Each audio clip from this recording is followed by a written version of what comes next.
Imagine working your entire life, 30, maybe 35 years, saving every dollar you could, doing everything right. And then you retire, and 6 months later, the market drops 50%. Your statement shows half your money is gone. And here's the part nobody warned you about. You still have to pay your bills, so you keep withdrawing month after month from a portfolio that is shrinking. And by the time the market recovers, your account never does. That's not a hypothetical situation. That's exactly what happened to hundreds of thousands of Americans who retired right before the crashes of 2000, 2008, and 2020. Today, I'm going to walk you through what those retirees learned so that you don't have to learn it the same hard way. I'm Shonda Prescott, and welcome to Retirement Security Simplified. Let's start with the year 2000. The 1990s were one of the greatest bull markets in American history. The stock market had been climbing for nearly a decade. Technology stocks were through the roof. People were retiring with more money than they ever imagined. And many of them had their entire retirement savings invested in the stock market because, well, why wouldn't they? It had been going up for years. Then the dot-com bubble burst. Between 2000 and 2002, the S&P 500 lost nearly 50% of its value, and it took roughly 7 years, until 2007, for the market to fully recover. Now, if you were still working during that time, that was painful but survivable. You had a paycheck coming in. You weren't forced to sell anything. But if you had just retired, you were in a completely different situation. Here's why. When you're retired and drawing income from your portfolio, you're selling shares to pay your bills every month. When the market is falling and you're selling shares at lower and lower prices, you're locking in those losses permanently. And you're left with fewer shares to participate in the recovery when it eventually comes. This is called sequence of returns risk, and it's one of the most important concepts in retirement planning that most people have never even heard of. It means this: two people can have the exact same average rate of return over 20 years, but if one person gets the bad years early in retirement while they're withdrawing, and the other person gets the bad years later, the first person can run out of money while the second person is just fine. The order of returns matters just as much as the returns themselves. What did retirees who lived through 2000 wish they had known? They wish they had separated their income money from their growth money before they retired. They wish they had a source of guaranteed income that didn't require them to sell anything when the market was down. Now, let's talk about 2008. Because if 2000 was a wake-up call, 2008 was a full alarm. This was not just a stock market crash. This was a financial system crisis. Banks were failing. Real estate collapsed. People who thought their home equity was their backup plan watched it disappear along with their portfolio. The S&P 500 fell approximately 57% from its peak to its lowest point, and it took until 2013, 5 full years, to recover. Think about that. If you retired in 2007, you waited 5 years just to get back to even.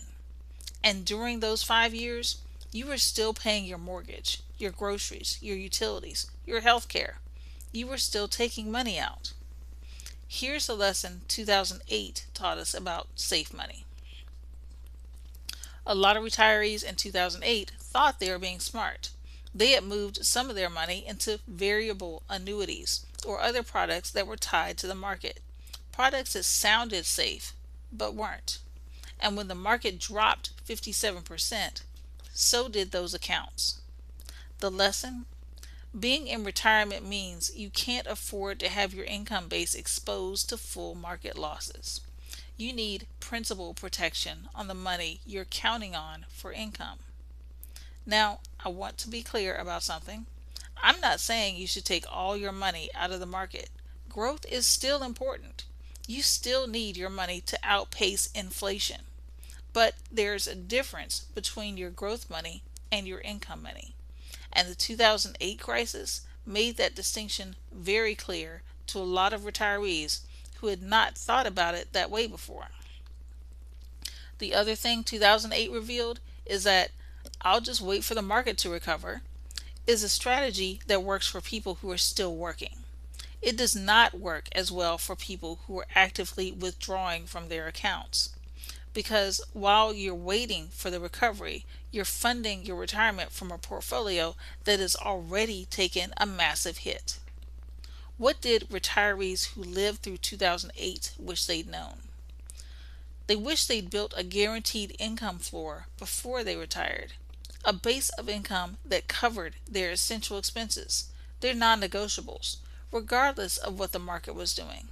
Something like a pension or a Social Security strategy that maximized their benefit, or an annuity with a guaranteed income rider that could not lose value no matter what happened on Wall Street. Because when your essential expenses are covered by guaranteed income, a market crash becomes very manageable. It's uncomfortable, but it's not a catastrophe. Now let's talk about 2020, because this crash was unlike anything anyone had ever seen before. Not because of how far the market fell, but because of how fast. In just 33 days, from February 19th to March 23rd of 2020, the S&P 500 dropped approximately 34%. That's the fastest crash of that magnitude in recorded market history. 33 days. And then, just as quickly, the market started recovering. By August of 2020, the S&P 500 had fully recovered. The entire round trip crash and recovery happened within the same calendar year.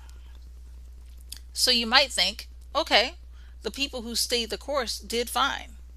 And you're right, the people who stayed the course did fine. But a lot of retirees did not stay the course. A lot of retirees saw that 34% drop happening in real time, watching the news, watching their account balances, feeling the fear and uncertainty of a global pandemic, and they sold. They moved to cash.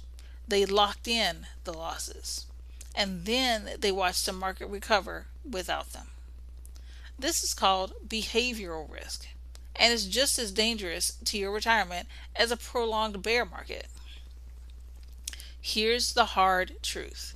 Most people don't realize how they'll emotionally respond to a major market crash until they're actually living through one.